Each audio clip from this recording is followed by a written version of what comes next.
Súper. Comencemos entonces. Bueno, mi nombre es Javier, yo soy alumno de Magíster de Ingeniería al área eléctrica. Estoy en 7º año y voy a ser el moderador de la sesión de hoy día. Y con mucho gusto me gustaría presentar a los dos invitados, que como decían antes está Máximo Pacheco, que fue ministro de Energía durante 2014 a 2016.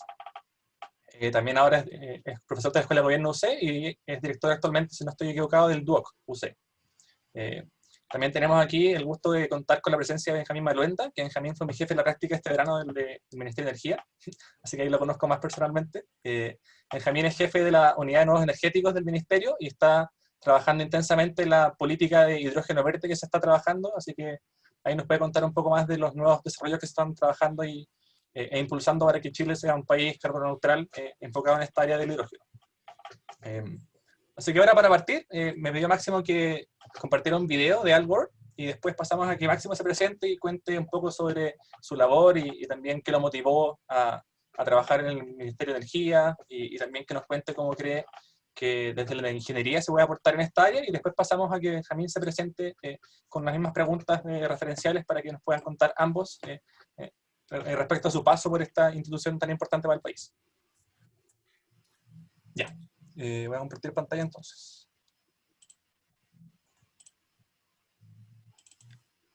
¿Se ve, cierto? Sí. Ya. For the first time. Well, guess what? There are a lot of countries where the landline electricity grids are not so great. In Africa, in the Indian subcontinent. Now we're seeing this instead. Solar panels. This one in Africa is on the roof of a grass hut. Parents want their children to have access to the universe of information. Chile, a developing country, but it has great policy. You talk about excitement. This story gets me excited. At the end of 2013, they had 11 megawatts of solar. By the end of 2014, more than 400 megawatts. By the end of last year, more than 800 megawatts. So look at what they have under construction this year and under contract to soon begin construction.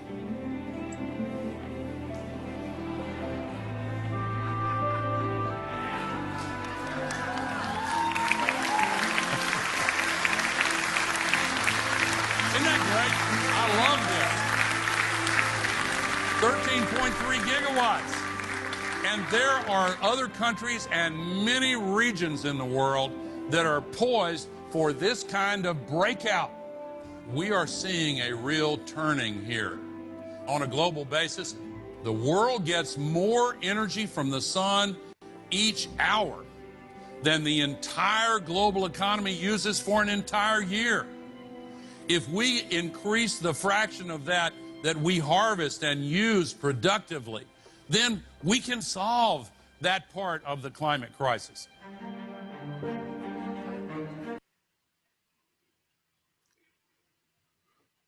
Bueno. Entonces, con esa motivación, vamos al paso a Máximo para que nos cuente un poco más. Gracias. La verdad es que, en primer lugar, agradezco esta invitación y agradezco que nos la puedan hacer con esta importante presentación que hace Al Gore, que fue vicepresidente de Estados Unidos en la época de Clinton, y que, bueno, justamente señala que Chile ha hecho bien las cosas, ¿sí? Y que Chile es un país que es un ejemplo en política pública en el sector energético. Y yo creo que eso como país nos pertenece a todos. Por eso quise comenzar esta presentación con esta imagen de Al Gore. Y ahora entonces voy a irme, digamos, a la presentación mía. No sé si están viendo ahí. ¿Están viendo ahí o no? Sí, ahora no, pero recién sí. Bueno, ahí están... Se ve. Ahí está la vista. Bien. Hay que hacer cambio de vista. Bien. Ahí está la presentación. Eso, perfecto, ahí está. Ya, perfecto, gracias. Bueno, yo quisiera partir agradeciendo esta invitación, como decía, y también la presencia aquí de Benjamín Maluenda, que hoy día es un joven ingeniero, digamos, que está a cargo de la unidad de nuevo energético. Voy a hacer una presentación que ojalá sean 20 minutos para hablarles de lo que yo creo que han sido los principales ejes de lo que ha sido la política energética en Chile. Para todos ustedes que quieran meterse más en detalle, hay un libro que acaba de lanzarse hace un par de años, digamos, sobre la revolución energética, que me tocó ser editor, hay 14 hay distintos autores, de un sector como el sector eléctrico en Chile que viene de la vieja Endesa, la madre Endesa, como decían los ingenieros, que fue privatizada en el año 87, y que, bueno, el sector hoy día es un sector 100% privado, con la excepción de ENAP. Cuando yo asumí como ministro, lo que se hablaba en Chile era que lo que decía Raúl Sor en ese momento, en su libro que se vendía en los kioscos, un libro masivo, decía Chile a ciegas, se llama el libro, la triste realidad de nuestro modelo energético. Habíamos sufrido el corte de gas de Argentina, que nos vendía un gas muy barato, muy abundante, 40% de nuestra matriz energética llegó a ser el gas argentino. Teníamos entonces, con este corte de gas, digamos, que reemplazarlo, y salimos rápidamente a construir centrales termoeléctricas por distintos caletas de Chile o lugares de Chile, y se construyeron en esa época, digamos, en ese tsunami que fue el corte de gas argentino, se construyeron varias zonas de sacrificio, que es como se llaman hoy día.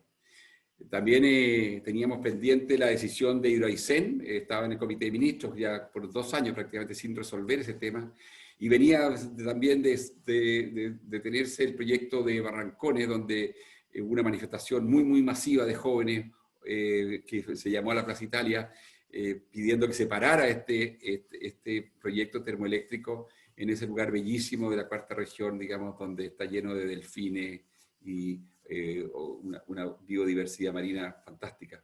Pero además teníamos una realidad en el mundo, cual era que, como dice Jeremy Rifkin, uno de los grandes pensadores del área energética, el mundo cierra o comienza a cerrar la era del carbono, 200 años de energía en base a fósiles y que han generado un impacto en el cambio climático, en calentamiento global tremendo.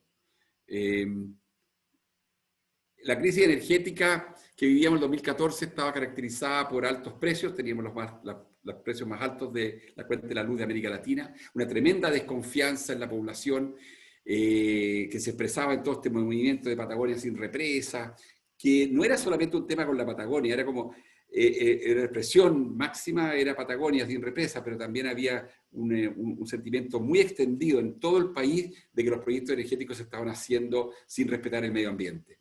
Había una falta de competencia en el mercado, no lo digo yo ni el gobierno, sino que lo decía, digamos, el fiscal nacional económico, Felipe Irarrázaval, en su cuenta anual, en la cual él señaló de que en Chile había 2 sectores con mercados de poca competencia, y mencionaba el sector salud, creo que se refería a remedio, y energía, se refería principalmente a que en el sector, por ejemplo, de generación eléctrica, el 70 o más % de la energía era generada por 3 empresas. Y había un total frenazo de inversiones.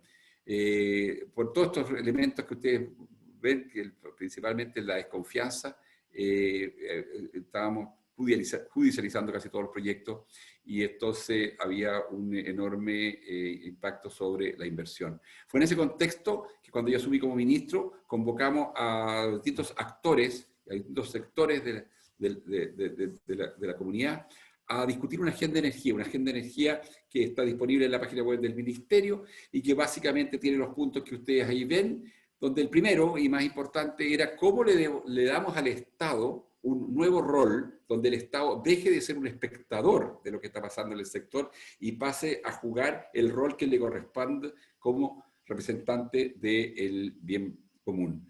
Yo creo que lo interesante de este documento de Agenda de Energía fue no solo el resultado del documento, sino que el proceso que siguió el documento.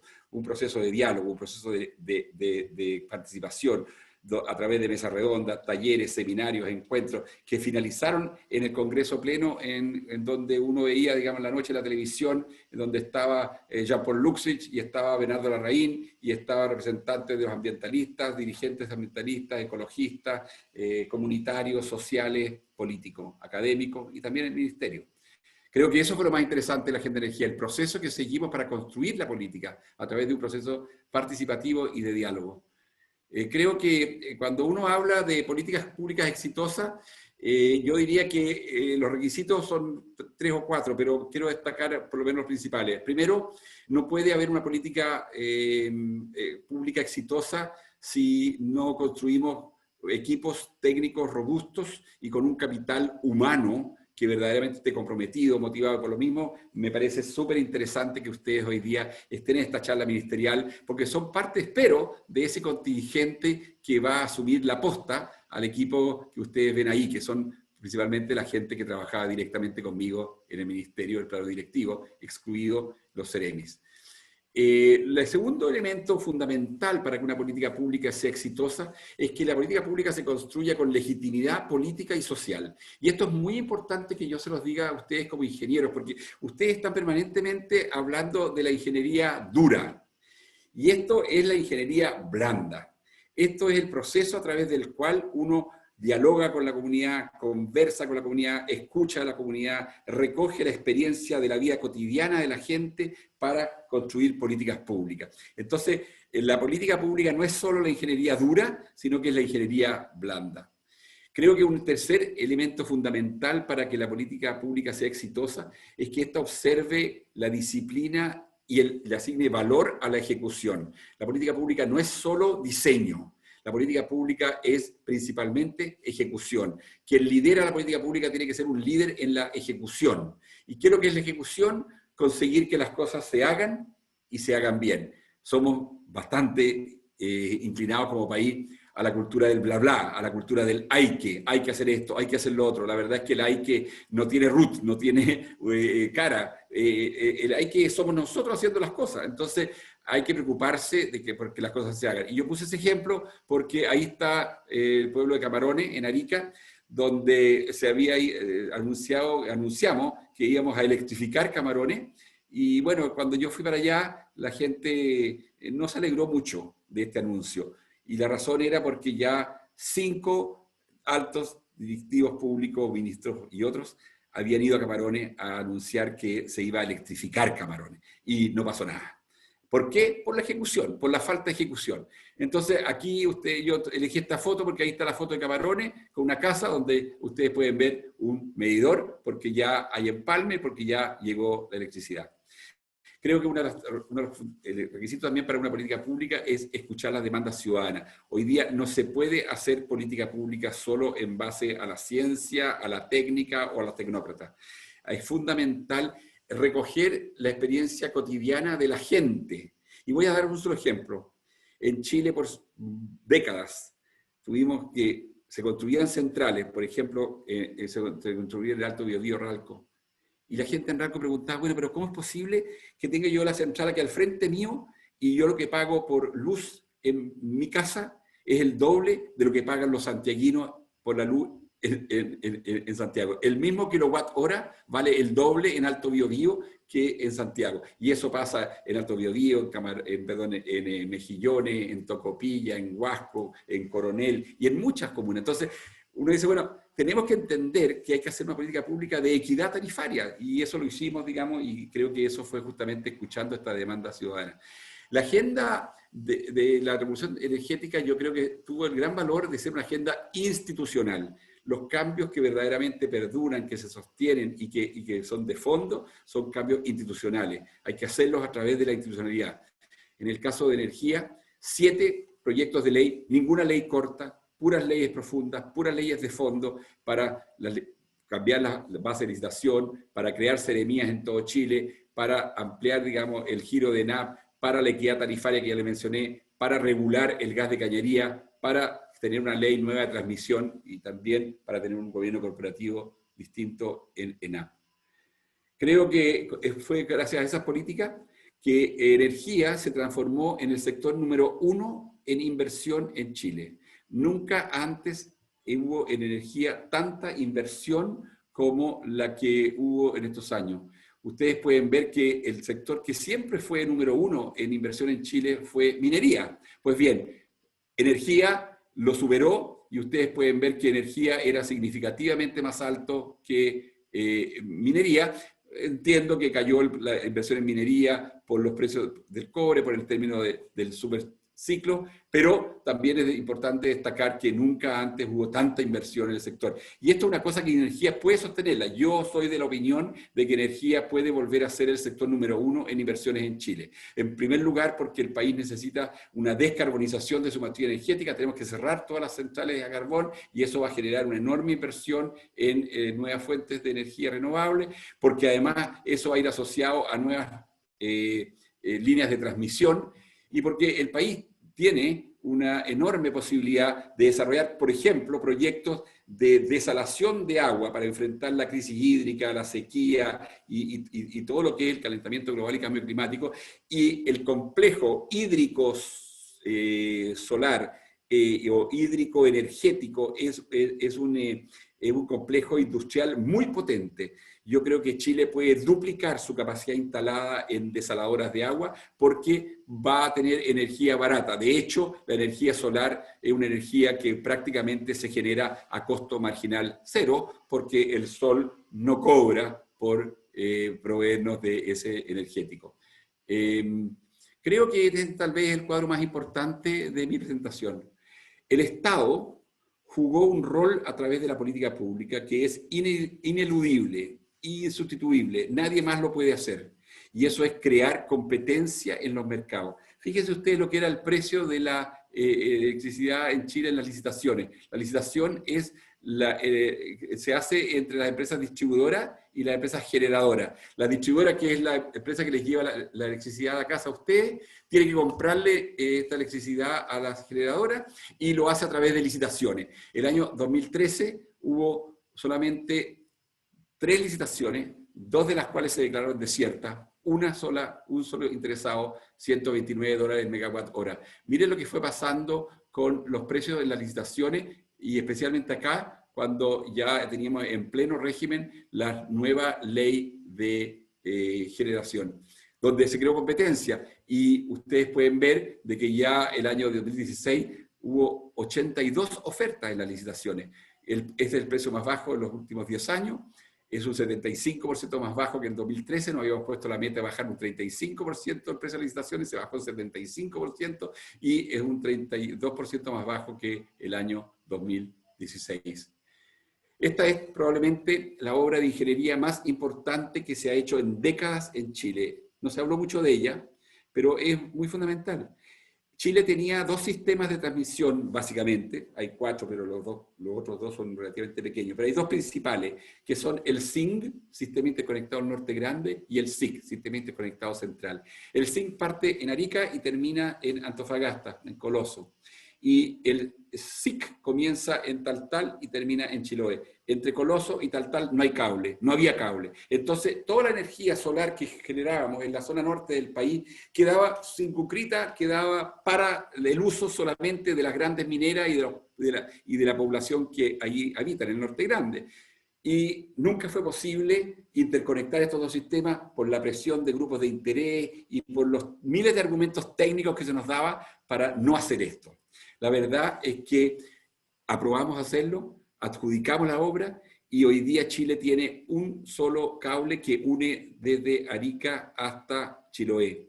3.000 kilómetros de cable, 95% de la población de Chile está bajo una sola línea de transmisión. Esto es fundamental para conseguir las economías de escala y conseguir los beneficios asociados a la transmisión y a la interconexión en transmisión y eventualmente también poder interconectarnos al resto de Sudamérica.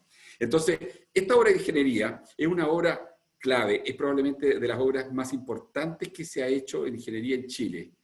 Y yo diría que fue una obra muy importante, no solo desde el punto de vista de la ingeniería que ustedes conocen, eléctrica, sino que de la ingeniería política. Enfrentar a los grupos de presión que se oponían a eso para poder finalmente adjudicar la obra y construirla. Uno de los últimos elementos que quisiera destacar es que durante ese periodo fuimos capaces de construir una propuesta de política energética de largo plazo. Chile hoy día tiene una política energética estratégica de largo plazo al año 2050. Y lo más importante es que este proyecto de propuesta estratégica, la agenda de energía Y la mayoría de los proyectos que se aprobaron en el Parlamento, todos fueron proyectos que se aprobaron por la gran mayoría del país. Esto no es la obra de un gobierno, esta no es la obra de un equipo que estuvo en el ministerio, porque los proyectos de ley en el Parlamento se aprobaron con las bancadas de gobierno y las bancadas de oposición. No digo que unánime, pero por lo menos 80% de los votos. La agenda de energía fue unánime y esta estrategia es una estrategia que se aprobó a través del diálogo y la participación con todos los sectores. Y hoy día ya el Ministerio está trabajando en la actualización de esta propuesta porque cada 5 años corresponde revisar cuáles son las metas que tiene nuestra estrategia. Pasamos de ser un país que tenía un 6% de energía solar y eólica a un país que hoy día tiene un 25%. Vamos avanzando rápidamente a tener una matriz mucho más limpia, a realmente construir un crecimiento con protección ambiental. Yo creo que la gran señal que hemos dado al país es que tenemos una política energética que basa el crecimiento del país en la protección ambiental. No hay crecimiento sin protección ambiental. Termino entonces diciendo las lecciones principales de este ejercicio de política pública y de revolución energética. Primero, para tener una política pública exitosa se necesita capital humano y equipos técnicos robustos, se necesita una política pública con legitimidad social, se necesita observar la disciplina de ejecución, se requiere comunicar, escuchar, difundir, y se requiere mucho apoyo y respaldo político, porque las políticas públicas se construyen con política, y por lo tanto hay toda una articulación política que hay que hacer para que una política pública funcione. Muchas gracias, y con eso quedo listo para los comentarios o preguntas que ustedes quieran hacerme. Ya, muchas gracias, Máximo. ¿Alguien tiene preguntas respecto a lo que presentó? Hola Isa, buenos días, buenas tardes, perdón. Hola.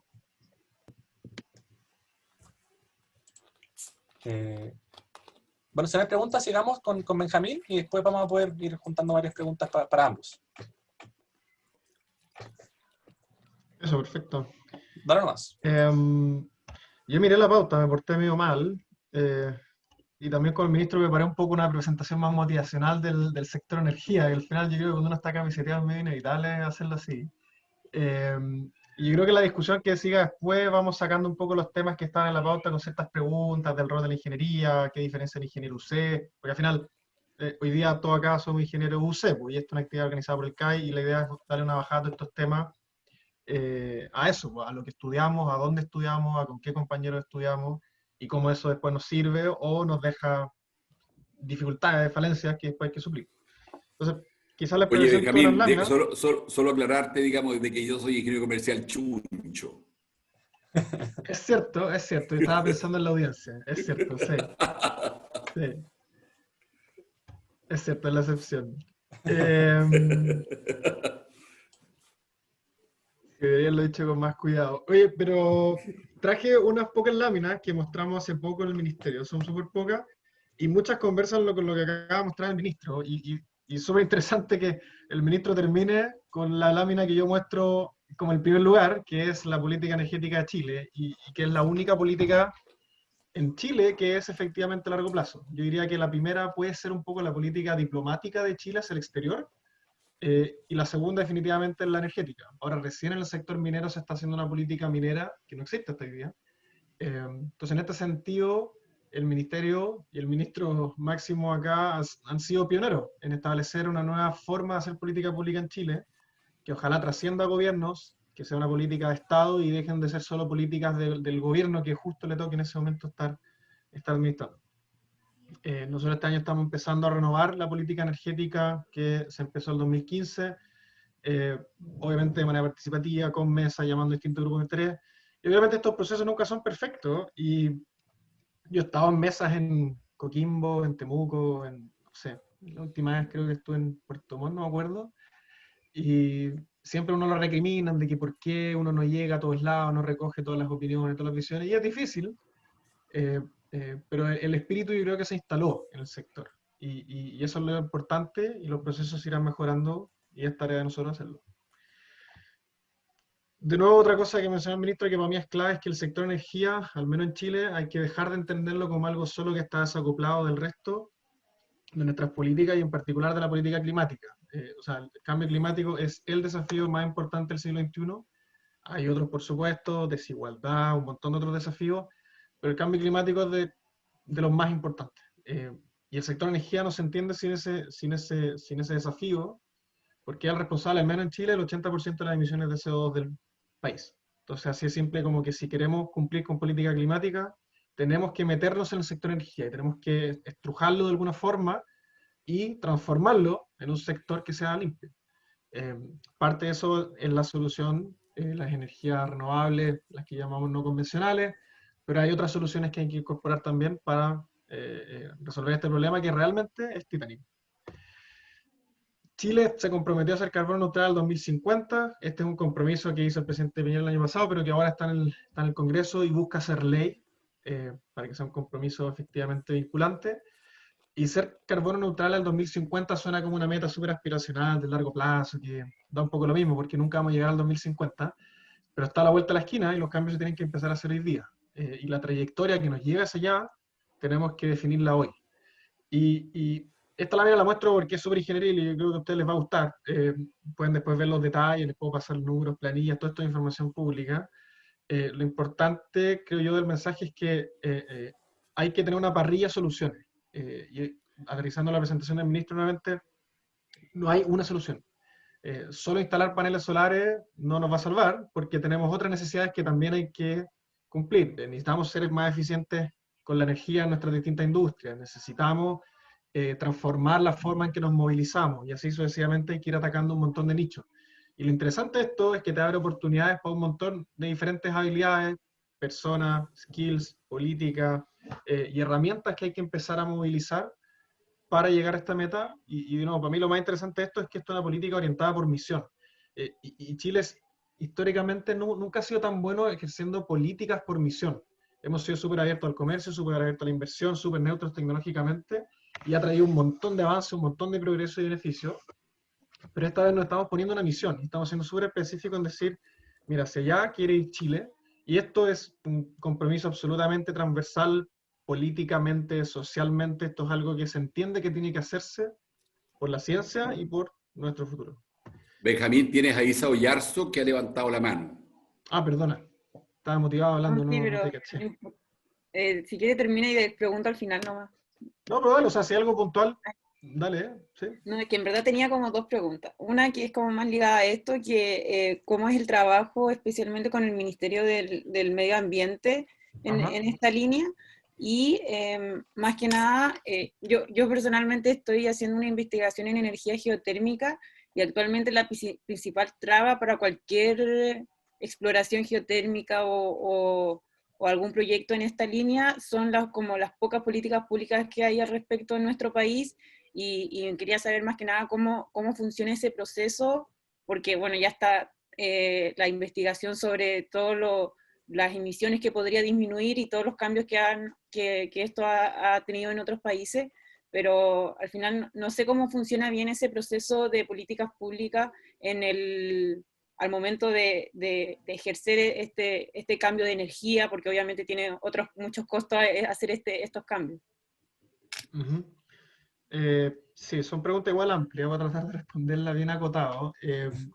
El trabajo en medio ambiente es súper estrecho, y en particular en estos temas, porque obviamente la política climática la define el Ministerio de Medio Ambiente, pero como energía es 80% de las emisiones, al final tiene que ser un trabajo entre los dos. Agricultura también está metido minería y otros más, pero lógicamente nosotros de cierta forma lideramos este tema. De hecho, el proyecto de ley, si tú te fijas y tú lo leí, obliga a todos los sectores a hacer planes sectoriales de mitigación de emisiones. Y dice que en el caso de todos los sectores, esos planes los va a liderar el Ministerio de Medio Ambiente en paralelo con el Ministerio de la Cartera, pero en el caso de energía lo hace energía solo. Porque en el fondo tenemos muchas competencias súper específicas a un sector que es complejo, y energía es un sector complejo, súper regulado, en un montón de dimensiones distintas, por condiciones naturales del negocio y condiciones históricas también. Entonces no es fácil meterse, y en ese sentido nosotros como ministerio tenemos ese rol de tomar esa posta.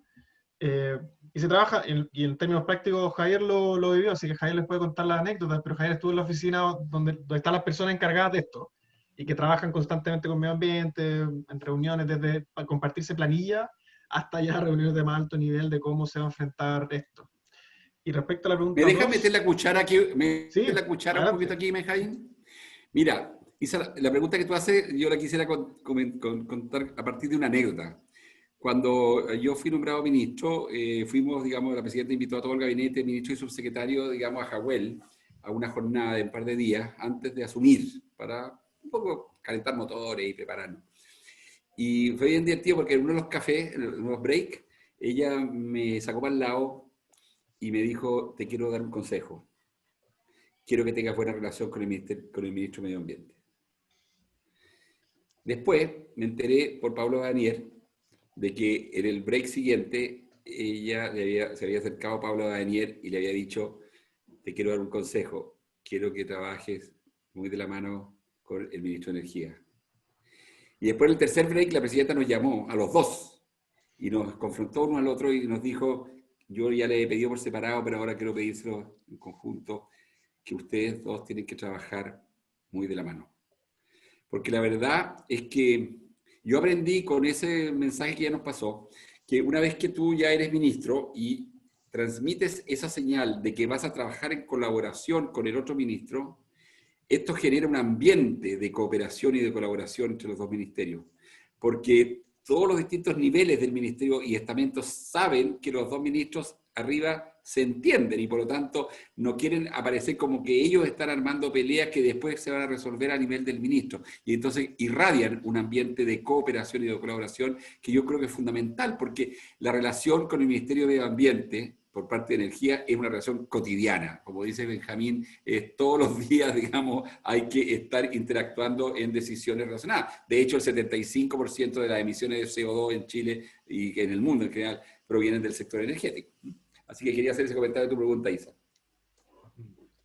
Sí, dado que me llamaste también Benjamín, voy a comentar brevemente. De hecho, yo estaba sentado, como decía Benjamín, con Sergio Cáceres y con Rubén Guzmán, que eran dos profesionales de la unidad. De hecho, y cuando Sergio me comentó lo que él hacía, que en parte trabajaba haciendo inventario de emisiones, yo al momento de escucharlo me pregunté por qué trabajaba en energía y no en medio ambiente. Como que era un tema que se ve muy en conjunto y al final también temas como eso del inventario de emisiones, el balance energético, igual también tiene cierta relación con hartos ministerios y también, como decía Benjamín, la meta de carbono neutralidad la fija el Ministerio de Medio Ambiente, pero también está muy ligada a otros ministerios como energía en particular. Sí, no, buenísima la acotación. Y volviendo a tu pregunta 2, Isa, para que no se nos olvide, que era la de la geotermia, yo en particular, personalmente, no soy tanto del mundo de la geotermia, entonces no conozco tanto cuáles son los desafíos en particular de esa tecnología.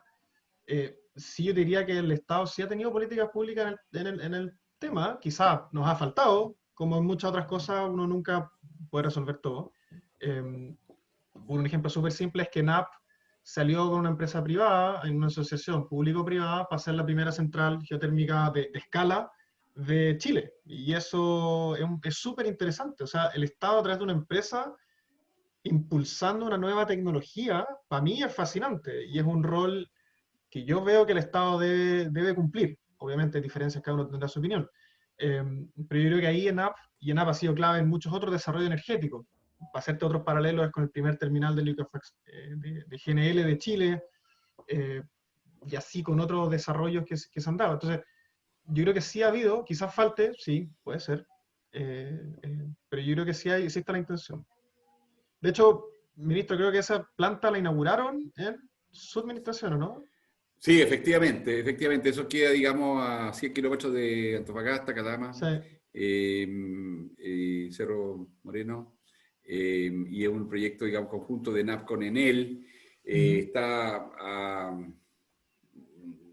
muchos metros de altura. Sí. Y el problema principal es que la geotermia en Chile, Isa, se da en sectores muy aislados. Si tú vas a Nueva Zelanda, las plantas de geotermia están casi en la plaza de armas, digamos, de cada una de las ciudades, digamos. En el caso de Chile, la geotermia está en la alta montaña. Entonces tiene una complejidad por el aislamiento, tiene una complejidad porque no hay líneas de transmisión allá, pero además tiene una complejidad cultural, porque está en zonas donde hay una fuerte presencia cultural de pueblos originarios. Y la cultura del pueblo originario es muy resistente a esta idea de que tú puedas, digamos, entrar a la Pachamama, digamos, meter un tubo, digamos, de 1500 metros de profundidad y sacarle el calor a la tierra, digamos.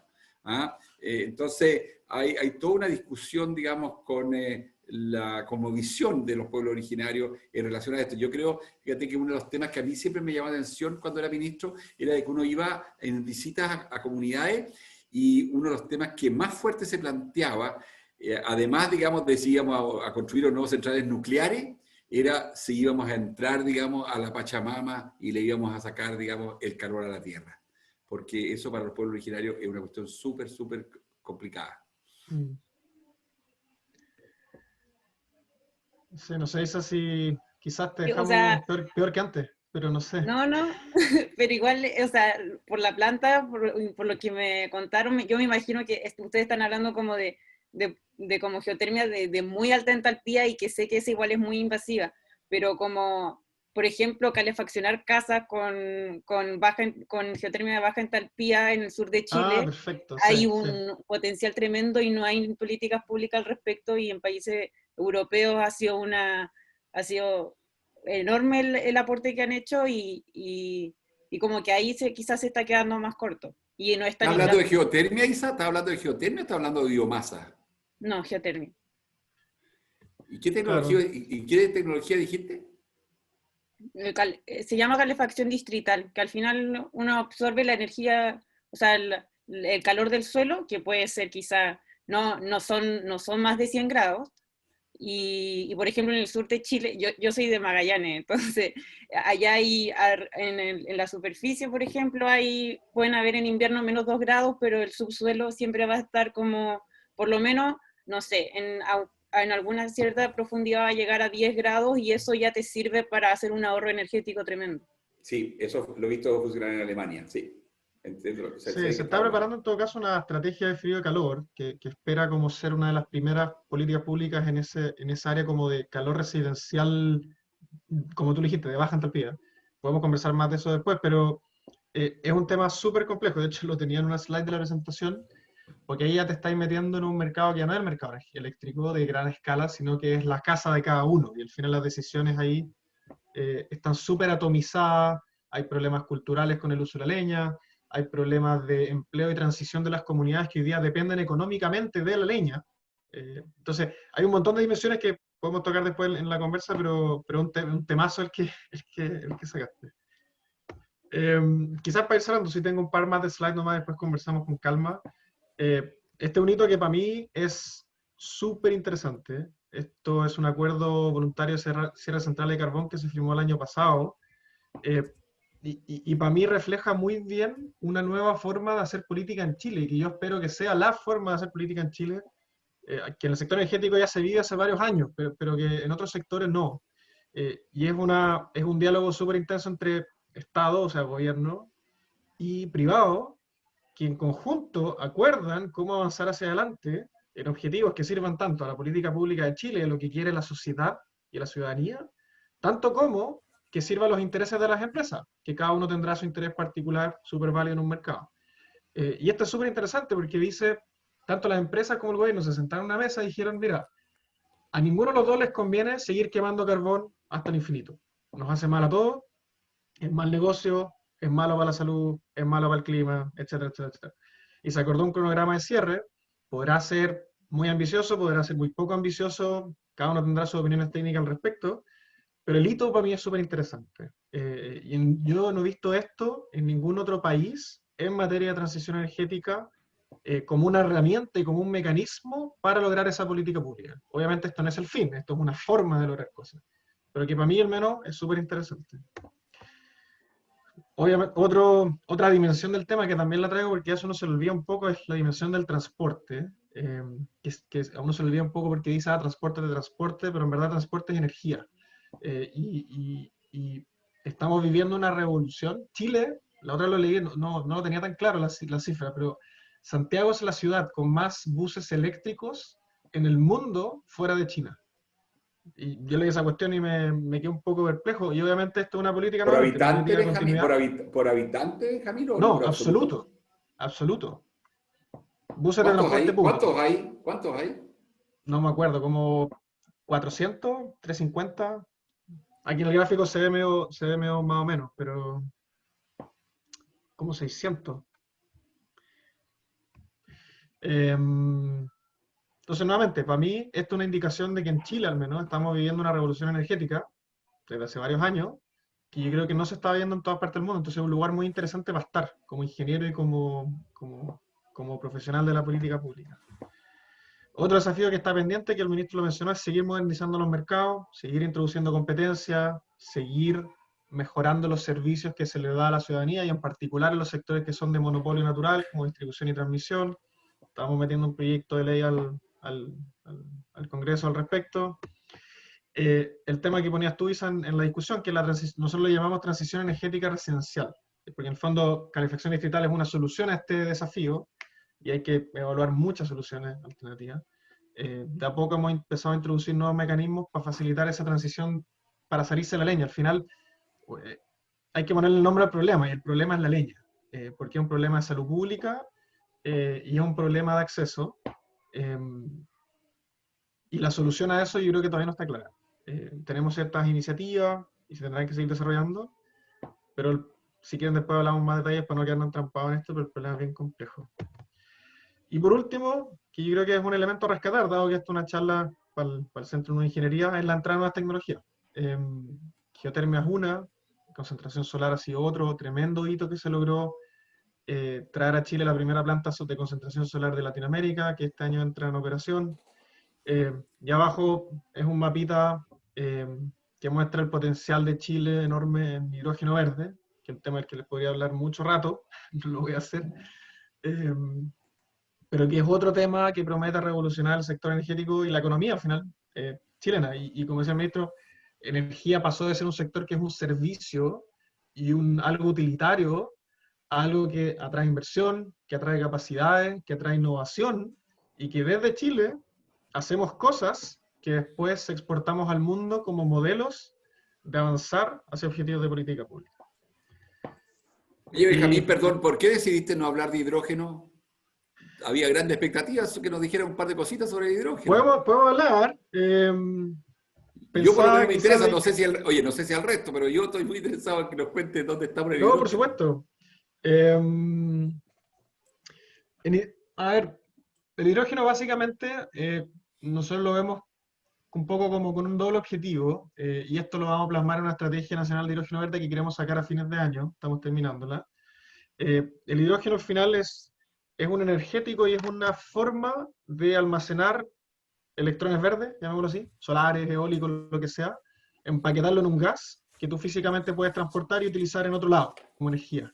Entonces, es simplemente una forma en que tú usas energía renovable en procesos en que hoy día no puedes usar esa electricidad directamente. Y eso cumple dos roles fundamentales para Chile, que es uno, la promesa de descarbonizar todo lo que no es eléctrico. Hemos hecho un muy buen trabajo en descarbonizar la materia eléctrica, pero el 80% del consumo de energía de Chile no es eléctrico.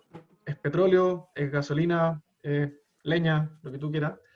Y el hidrógeno puede ser la pieza clave para limpiar todo ese otro pedazo. O sea, el sueldo de Chile es la minería, y cuando uno dice que es el sueldo de Chile, no hay que tomárselo a la ligera. El 30% del PIB chileno está asociado a la minería, y es un consumo energético enorme y es una huella de carbono enorme. Y el hidrógeno nos promete como una de las soluciones que permite limpiar ese sector. Y por otra parte, hay que acordarse que Chile, no sé si ustedes tienen esta cifra, pero el potencial de renovables de Chile es 70 veces la energía que consumimos hoy día. Entonces, puedes generar 69 chiles por completo que tú puedes empaquetar en moléculas de gas verde que tú envías al mundo y que otras economías pueden utilizar para descarbonizar sus propias industrias. Y eso es un salto tan épico que es equivalente al salitre, al cobre y a tantas otras industrias que con todos los problemas que puedan tener, le han traído crecimiento económico al país. ¿Se podría haber aprovechado más? Quizás sí.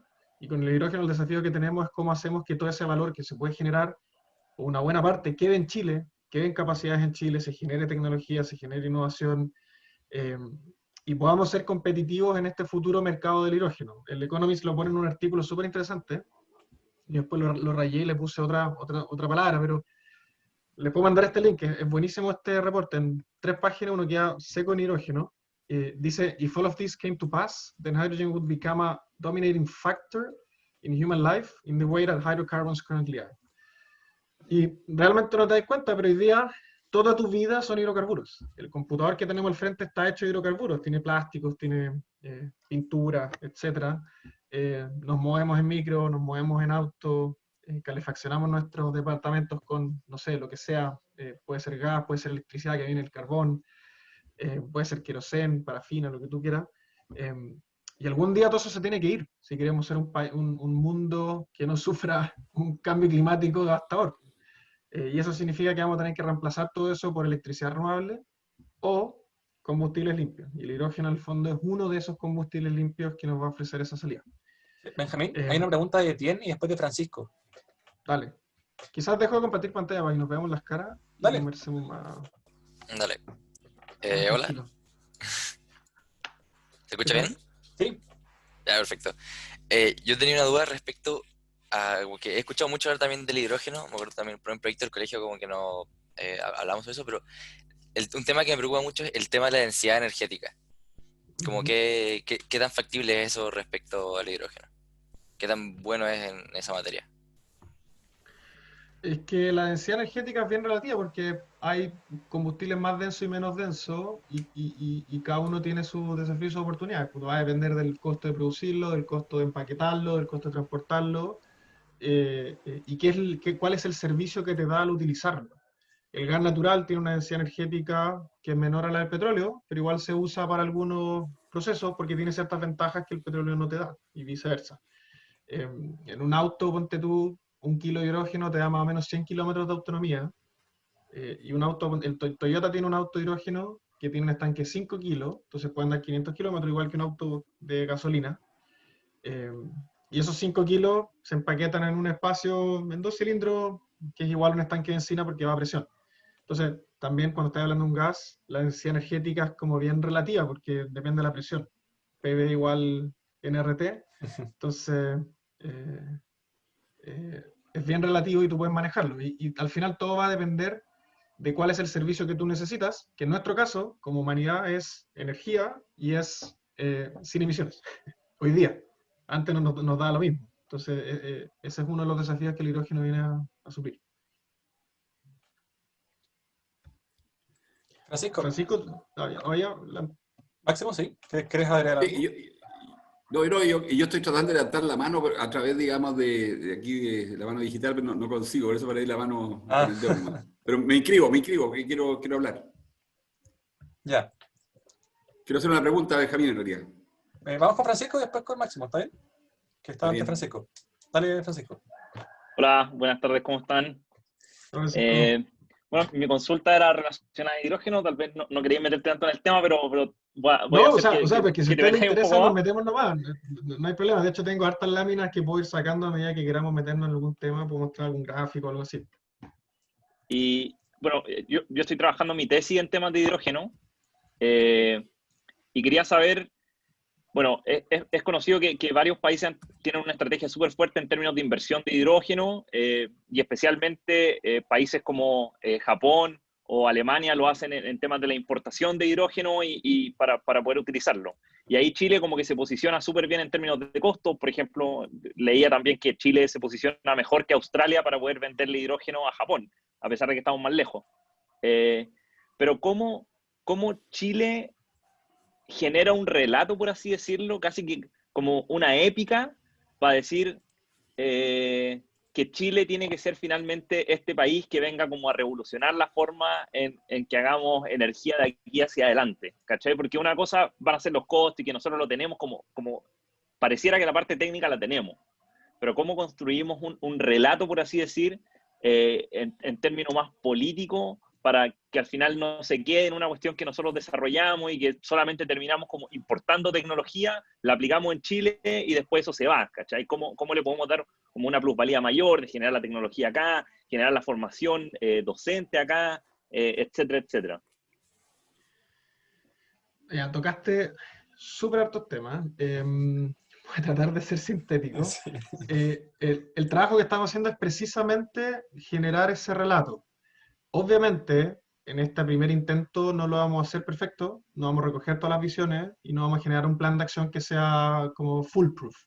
De todas maneras nos vamos a equivocar, nos van a faltar cosas y quizás nos quedemos cortos, pero es el primer paso y así como se hizo una política energética hace 5 años, que era el primer paso y hoy día se va a renovar, se va a consolidar, se van a agregar nuevas cosas, lo mismo va a pasar con el hidrógeno y en 5 años más vamos a renovarlo y vamos a seguir mejorando. En este primer paso hemos recogido opiniones de industria, de academia, de comunidades, ONG, expertos, un montón de gente con la que nos hemos entrevistado, y queremos establecer, por una parte, un norte, objetivos, y especificar qué es lo que significa esto para Chile y qué es lo que, como Chile, queremos apostar. Para nosotros, o sea, obviamente la estrategia van a estar todos los números y todos los objetivos claros, pero en general son estas dos dimensiones que te decía: descarbonizar nuestra economía y por otra parte exportar un nuevo energético limpio y que sea un nuevo sector de exportación de Chile y que traiga eso de inversiones, economía, etc. ¿Cómo hacerlo? Es la pregunta y es desafiante. Tú mencionabas Japón y Alemania, que son países que históricamente tienen políticas industriales muy fuertes, determinadas por el Estado, pero súper en conjunto con la industria. En Japón y en Alemania, como que la frontera entre empresa y gobierno es bien difusa, y trabajan súper juntos diseñando planes y políticas de regulaciones. En Chile la separación está mucho más clara. El gobierno está acá y las empresas están acá. Y muchas veces son enemigos. De a poco en energía hemos ido construyendo un sector que cada vez conversa más y se comparten desafíos y se trata de llegar a consenso. Para el hidrógeno en particular, nuestra apuesta, y es un poco bajo el mandato del ministro, y el ministro Pacheco sabe que cada ministro le da un sabor a su ministerio propio. La ministra Jiménez tenía cierto estilo, el ministro Llobet tiene otro estilo, y el mandato que tenemos nosotros es de hacer acciones súper decididas para empujar esta industria. Y el gobierno va a poner plata, va a poner millones de dólares. No te puedo dar ni un detalle porque tenemos que publicar el documento primero y tenemos que sortear 1.000.000 de obstáculos, pero vamos a ponernos, además de un plan de acción con un montón de acciones en línea de educación, de facilitar la inversión extranjera, de, no sé, generar capacidades para que gente local se pueda emplear en esta industria, y todos los desafíos que tú comentáis, y en particular de posicionamiento internacional, porque esta es una carrera que no estamos corriendo solo, y países como Australia, Sudáfrica, Marruecos, entre comillas, se están vendiendo igual de bien que nosotros, y si es que llegan antes, pueden capturar los mercados antes que nosotros, y nos quedamos fuera. Entonces, la apuesta es cómo hacemos esto suficientemente rápido para agarrar mercado, pero por otra parte no tan rápido para asumir todos los costos nosotros. Y ese balance es bien complejo. Y en ese proceso como de decisión estamos. Toqué un montón de puntos. Si se me queda algo fuera, por favor, después vuelve a mencionarlo. Pero en resumen, este año nos hemos enfocado muy fuerte en posicionar Chile. Y, o sea, y se ven las cosas chicas. Ponte tú, estamos organizando el 3 de noviembre un foro de hidrógeno, un congreso internacional. Les puedo mandar el link después, lo estamos haciendo abierto con inscripción liberada. Y le estamos metiendo tanto pino que ayer se juntó el ministro con el director de IRENA, que es la Asociación de Energía Renovable Mundial, es como la ACERA, pero del mundo. Y el director de la asociación le dijo: oye, escuché que estás haciendo un seminario el 3 de noviembre, quiero estar, invítame. Y el ministro le dijo: bueno, sí, lo invitamos, lo invitamos. Y eso te demuestra que al menos hacia afuera estamos haciendo las cosas bien. Ahora, el desafío es cómo concretamos eso con acciones acá, que efectivamente disparen un mercado y no se quede solo, como decía el ministro, en el bla bla. En Chile somos súper buenos para el mensaje, para el sueño a veces, y nos cuesta concretar, que es lo que decía el ministro. Y para mí, conectándolo al motivo de la charla, que es lo que aporta el ingeniero UC, los ingenieros comerciales de la Universidad de Chile también aportan súper harto, pero el ingeniero UC es bueno para hacer cosas. Al menos ha sido mi experiencia con mis compañeros, con la gente que yo me he topado en la pega. El ministro Llobet es un ingeniero comercial UC. Tenemos cierto sello de que nos gusta hacer cosas, que las cosas pasen. Y si tú te miras, si tú te fijáis, miráis para mí esto es súper interesante, si miráis el perfil del ex alumno de Harvard, su descripción de la exalumno es súper simple. Dice como nos gusta generar líderes que hacen que las cosas pasen. Y suena tan simple que tú decís, ¿qué significa esta weá? ¿Cachai? Esto no es... Esto es nada. Es como flimsy. Pero efectivamente yo creo que eso es lo que hace la diferencia entre alguien que quiere generar cambios y alguien que solo los quiere mirar pasar. Entonces, nosotros hemos apostado, al menos como equipo de hidrógeno, y como ministro, como jefe de edición, que el que tengo yo, en ser esa persona que quiere generar los cambios, que quiere hacer que las cosas pasen. Eso, me dio una vuelta un poco larga, pero tocaste demasiados temas, así que Sí. tuve que... Sí, te interrumpo un poquito, Benjamín, antes de darle la pasada a Máximo para la pregunta, que están pidiendo el link de The Economist en el chat. lo busco mientras tanto. Ya, vale. Máximo, por favor, ahí está para la pregunta. Oye, no, ya también tengo un par de preguntas para Benjamín, así que a lo mejor podemos seguir con el hidrógeno, porque yo creo que este tema es bien interesante. Yo tengo como 3 temas relacionados al hidrógeno que me gustaría comentar y escuchar a Benjamín comentar. Uno, que no tengo ninguna duda de que para poder, digamos, efectivamente generar el hidrógeno es una enorme, enorme ventaja el tener energía renovable, limpia y barata. O sea, que nosotros seamos el país que somos desde el punto de vista solar y desde el punto de vista eólico, es súper importante para poder aprovechar esto para generar el hidrógeno. Entonces, cuando uno ve el mapa mundial del hidrógeno, dice, Chile tiene una ubicación privilegiada porque puede hacer esto con energía limpia y barata. Pero ¿dónde se complica esto? Y ahí me gustaría escuchar el comentario de Benjamín. Se complica que somos un país que está muy lejos de los centros de consumo del hidrógeno. Y por lo tanto, lo que hay que hacer es transportar el hidrógeno en barcos que son muy caros en su flete a los centros donde esto se consume. Y entonces, bueno, ahí ya empezamos a pensar si, puesto en el lugar donde realmente se consume o se demanda el hidrógeno, vamos a ser tan competitivos. Y ahí entonces es mi primera pregunta. La segunda pregunta es, ¿cómo compite esta carrera del hidrógeno con la carrera de la electromovilidad?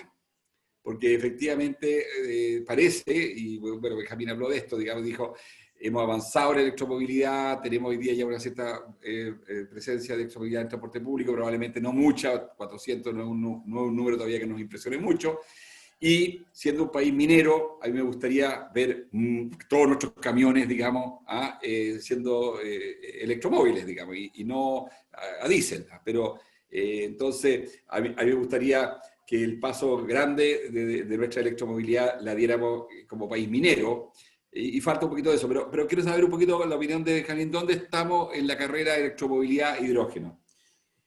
Y lo tercero, me gustaría escuchar un poquito de la economía política del hidrógeno. Porque, claro, estamos en la escuela de ingeniería, pero también estamos aquí para transmitir mensajes y para transmitir experiencia. Todas estas cosas, al final, hay que hacerlas con política. Y la política es una cuestión que es un juego de intereses.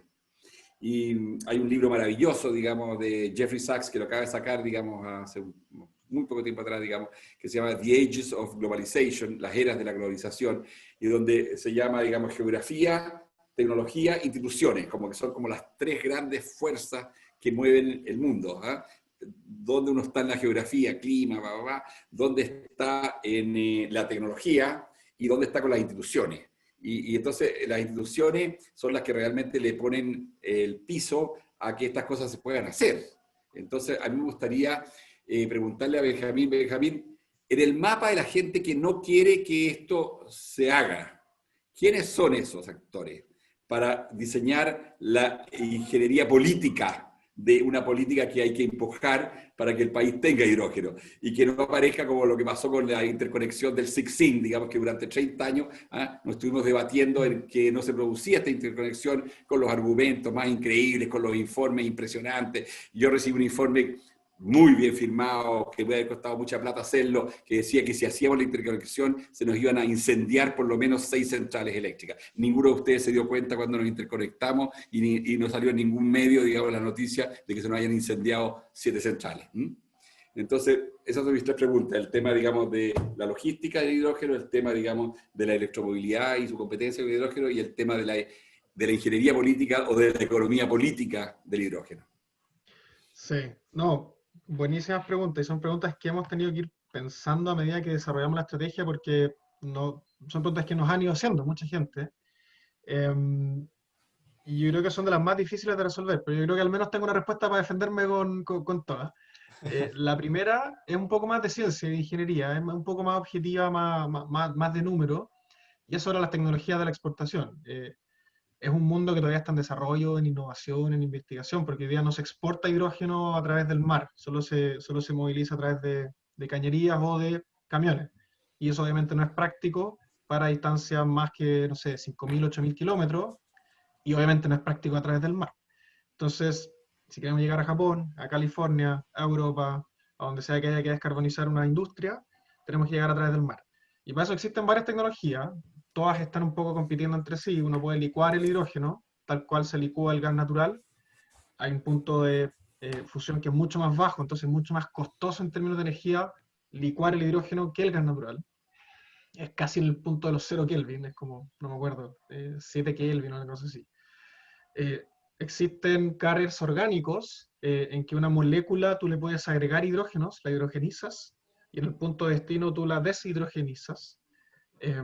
Y hay una tercera familia de formas que es sobre vectores energéticos. Y estos vectores pueden ser cualquier producto derivado del hidrógeno. Y acá se incluye el metanol, por ejemplo. El metanol es un alcohol. Es un metano, pero que en vez de un hidrógeno tiene un alcohol, un OH. Está el amoníaco, que es NH3. Y hay algunos otros más, pero estos son los más importantes.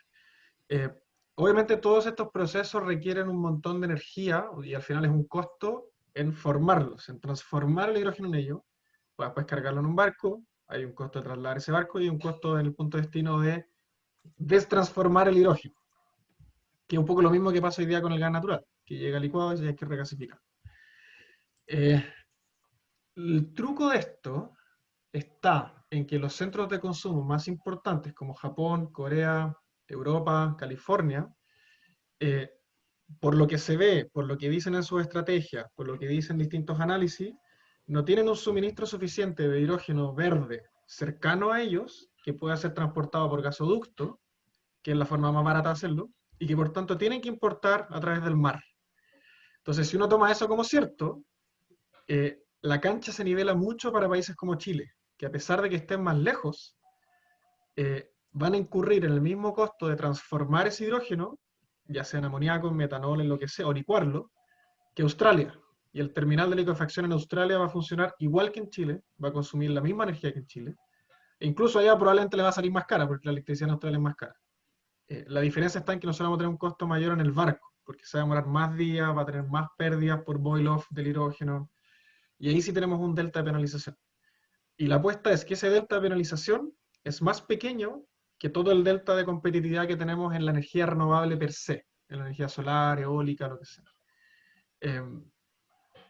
Y eso, podría compartirle números después también, pero esa diferencia es muy grande. Y esa diferencia más que compensa, y hay reportes del Instituto Fraunhofer alemán, de McKinsey, esta consultora, de PricewaterhouseCoopers, que todos indican, obviamente son todos números un poco al voleo, y nadie ha hecho yo creo que el número específicamente con ingeniería precisa, pero todos indican que esa diferencia de competitividad nuestra compensa la diferencia de lejanía.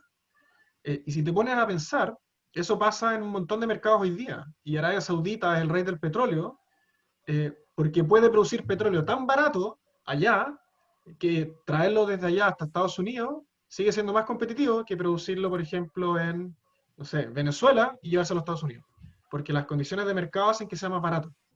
Y con el hidrógeno un poco similar, y a pesar de que estamos más lejos, las condiciones de mercado van a ser más favorables acá porque tenemos muy buenos recursos.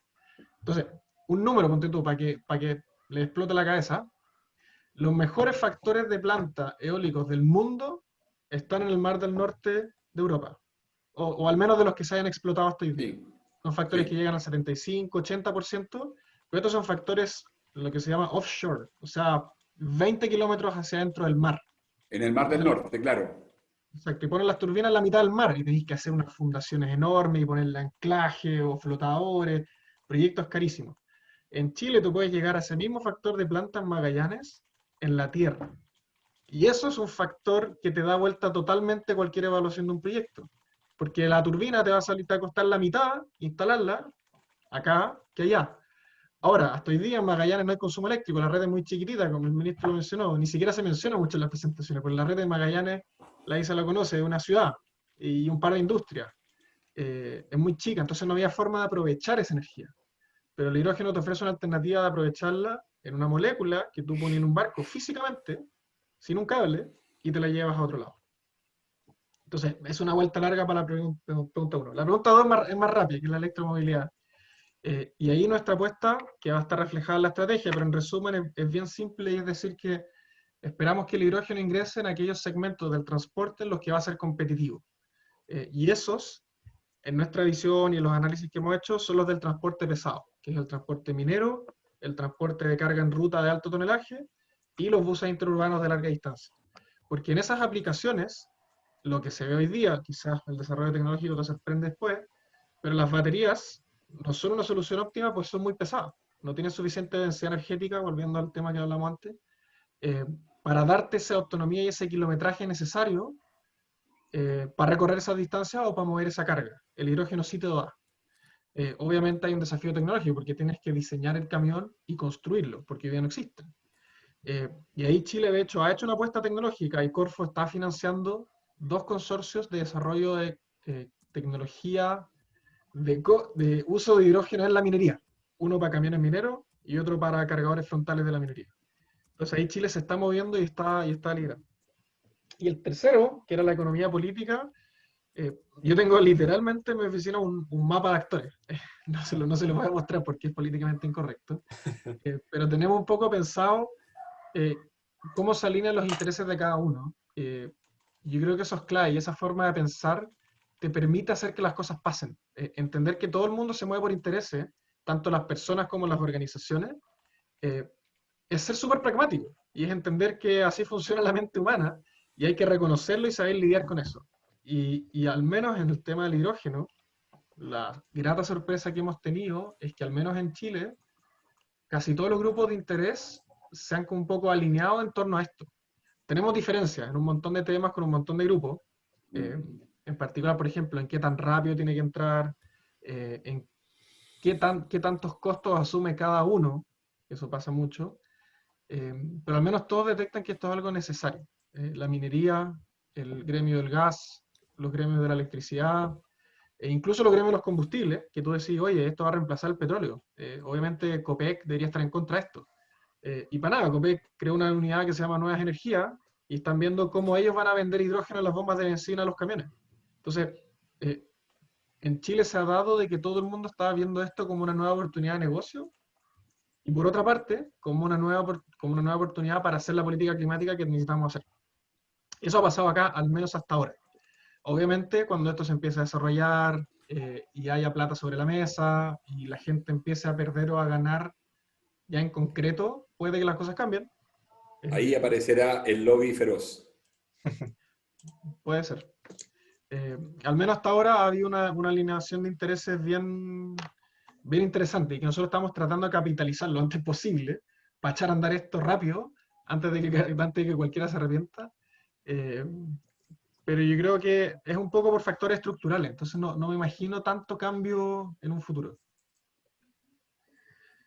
De nuevo, una respuesta un poco larga, pero un tema Sí. con mucha arista, entonces es difícil. Sí, interesante. Oye, les quería preguntar algo, pasa que, bueno, nos quedan 10 minutos respecto al término oficial del evento. Máximo me contó que se tienen que ir, pero no sé, Benjamín, ¿tú te podrías quedar más tiempo o tienes que irte a las 8 también?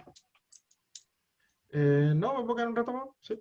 Ya, entonces quería aprovechar, permiso Francisco, para hacerles una pregunta un poco más cotidiana, retomando el objetivo del evento. Me gustaría preguntarles a ambos, a Benjamín y a Máximo, en primer lugar, como si pudieran contarnos brevemente cómo era su día a día. Por ejemplo, Máximo, si pudieras contarnos un poquito cuál era tu día a día como ministro, si tenías, por ejemplo, que juntarte con diferentes actores, si era un trabajo más ejecutivo, y también eso es lo mismo para Benjamín.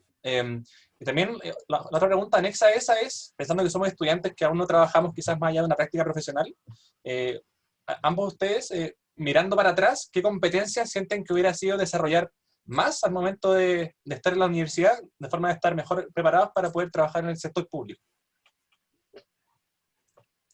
Partamos con Máximo, sé que está listo. Sí, perfecto. Oye, yo me programé tengo otro Zoom a las 8 porque me habían dicho que esto iba a terminar antes de las 8, pero Sí, por eso no quiero parecer como que me estoy arrancando. sí, está bien, no hay problema. Pero ha sido un agrado estar aquí, pues, además que entretenido conversar sobre temas de energía, donde yo no estoy siguiendo tan en detalle, pero son siempre apasionantes, porque combinan todos estos temas ambientales, tecnológicos y de política pública. Y yo creo que en ese sentido energía es un gran lugar para estar. Yo siempre promuevo que los jóvenes que se están formando en la universidad se vinculen a energía, porque la complejidad que tiene el tema lo hace muy diverso y por lo tanto muy atractivo. En todas esas dimensiones que he mencionado.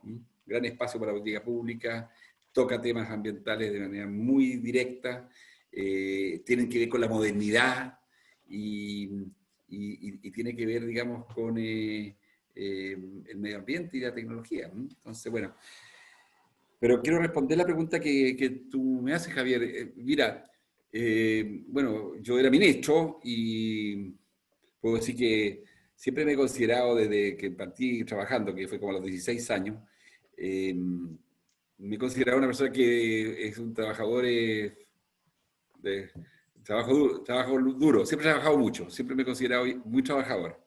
Pero evidentemente ser ministro es más que eso, mucho más que muy trabajador. Estar conectado todo el día. Lo peor del día es que uno despierta en la mañana y tiene que leer el diario. Y leer el diario y ver, chuta, qué embarrada que hoy día, digamos. O sea, todas estas decisiones públicas y toda esta vida pública es una vida de altísima visibilidad y es muy tensionante porque cualquier cosa que uno haga, digamos, tiene impacto público. ¿Para qué les digo? Despertar en la mañana, digamos, con la radio cooperativa diciéndonos de que hay en Santiago 80.000 hogares, digamos, donde se le ha cortado el suministro, digamos. Entonces empiezan las radios, digamos, a preguntar qué pasó y nunca hay una buena explicación porque las empresas distribuidoras en este país se la han ingeniado para tener 18 horas de corte de suministro eléctrico al año y son la misma empresa que en Madrid tiene menos de una hora. Entonces uno no entiende cómo el mismo servicio, con la misma empresa, con la misma gente, con la misma tecnología, y al final terminan, digamos, que aquí tenemos 18 horas al año sin luz y allá menos de una hora. Pero en fin. Entonces, el tema de la despertar es una despertar que ya al tiro produce adrenalina. Yo llegaba muy temprano al ministerio, 8:30 de la mañana, y tenía, digamos, evidentemente, la semana no comenzaba los días lunes, la semana comenzaba los días domingos en mi casa, a las 6:30 de la tarde, con por lo menos un equipo de 6 o 7 personas que eran como los directivos principales con quienes planeábamos la semana, discutíamos algunos de los temas, digamos, que estaban pasando. Y claro, la verdad es que yo era el mayor de ese grupo. Había mucho, no digo millennial, pero por lo menos mucha gente joven que tenía niños de edad de 6 años, 7 años, y pueden ustedes imaginarse lo que les pasaba, digamos, a las parejas de estos directivos que tenían que irse el día domingo a la casa mía a las 7 de la tarde, cómo reaccionaba la pareja de saber que se liberaba este joven, digamos, de sus funciones en la casa para ir a trabajar, digamos, conmigo. Yo diría que el trabajo de ministro de Energía es un trabajo muy de terreno, porque la gente identifica al ministro de Energía con el ministro de la cuenta de la luz. En Chile, el ministro de Energía es el ministro de la cuenta de la luz. Es un tema súper ciudadano, le toca a todo el mundo. Para los hogares, digamos, que en Chile tienen, digamos, un ingreso mínimo, la cuenta de la luz es 10% de su ingreso, por lo tanto es muy gravitante y la cuenta de la luz siempre era como una especie de caja negra, no entendían bien qué es lo que era el cargo que le hacía, por qué había subido, por qué había bajado, etc. Entonces, yo creo que es un cargo muy de terreno, es un cargo que obliga a recorrer Chile y eso es muy importante. Habrá gente malintencionada que pueda decir, mire, está recorriendo porque está, qué sé yo, campaña o que está haciendo... Eso no es verdad. O sea, uno tiene que tener un cable a tierra y para tener un cable a tierra tiene que ir donde está la gente, a las comunidades, ir al territorio. ¿Ya? Yo creo que el sector energético es un sector muy relacionado al territorio y por lo tanto muy importante darle ese tono. Y finalmente voy a hablar algo importante que lo quiero repetir, porque ustedes son ingenieros. Existe la ingeniería blanda. Es muy importante que esté en la formación. Saberse comunicar, saber dialogar, saberse expresar, saber convencer. Yo no conocía a Benjamín, pero lo he visto hoy día acá y encuentro un tremendo jefe de división, digamos. Me habría encantado haber trabajado en el ministerio cuando yo era ministro, digamos, pero quiero decir con eso de que tengo la convicción de que hay que meterse en los temas con toda la complejidad. Estamos viviendo en un mundo volátil, incierto, complejo, ambiguo. Entonces, ojo con la ingeniería dura, porque no siempre es capaz de recoger todo ese mundo VICA, volátil, incierto, complejo y ambiguo que vivimos hoy día, que muchos de ellos, entre ellos Zygmunt Bauman, filósofo polaco-británico, denomina el mundo de la modernidad líquida. Entonces, ojo con los ingenieros, cómo se van a mover los ingenieros en esta modernidad líquida. Eso sería mi comentario, Javier. Sí, muchas gracias. ¿Tienen que partir al tiro, ministro? ¿O? Me voy a ir a las 8. Voy a salir, digamos, un poquito así escondida, pero se queda con Benjamín, que... Saluda al ministro Benjamín, dile que le tengo simpatía, que me cae bien lo que está haciendo. Gracias.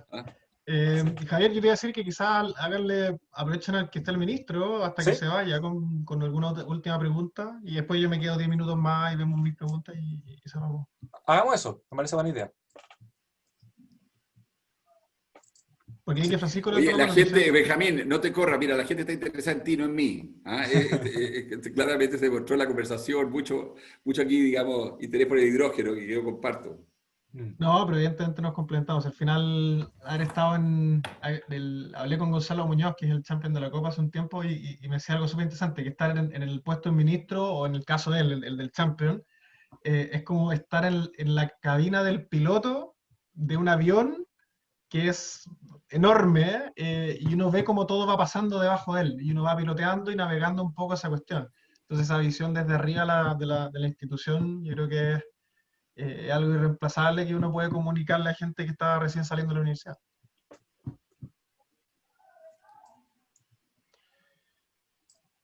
Entonces, no sé, Javier. Bueno, los dejo. Les mando un abrazo. Veo que no hay preguntas. Y Isa, saluda. ¿Tú sigues en Magallanes o ya volviste a Santiago? No, llegué el otro día, recién ya estoy en Santiago. Ya, o sea, te estás aquí contaminando, digamos, con Sí. el mal aire. Sí, Había mejor aire allá. Bueno, oye, muchas gracias nuevamente y muchas gracias por el interés y muchas gracias por haber participado en este grupo y muy contento, digamos, de haber podido estar con ustedes hoy día. Sí, gracias, ministro. Que esté muy bien. Ya, chao Benjamín, chao Javier. Ministro. Un abrazo. Chao. Chao. Está muy bien. Ya, entonces, Benjamín, te tengo que decir que sigamos con las respuestas de las preguntas que planteé antes. No sé si quieres que te las repito o te acuerdas. Era un poco del día a día. Sí. Quizás más que hablar del día a día, que es un poco fome, o sea, es un poco los tipos de días, creo que yo más interesante mostrarle. Dale. Mi cabeza al menos es como una especie de 3 tipos de días. Está el día normal, el día promedio, que es el 80% de los días, que es llegar a la oficina a las 9 y como cualquier pega en cualquier lado, tú tienes que hacer obligaciones, tienes que ir a reuniones, tienes que entregar cosas, escribir términos de referencia para un estudio, revisar un resultado en estudio que tienes que dar comentarios y aprobar o rechazar. Tienes que hacer brainstorming para generar un nuevo proyecto en cierta línea, tienes que hacer una presentación para que el ministro presente en un webinar, qué sé yo. Pegas varias. Y está también los días fome, los días lateros, los días que uno se quiere matar y dice, ¿por qué cresta entré al ministerio y no me quedé en mi pega anterior? Porque siempre el pasto está más verde al otro lado. Y no te acordás que en tu pega anterior también había días malos, y eso va a pasar siempre en cualquier orden de cosas.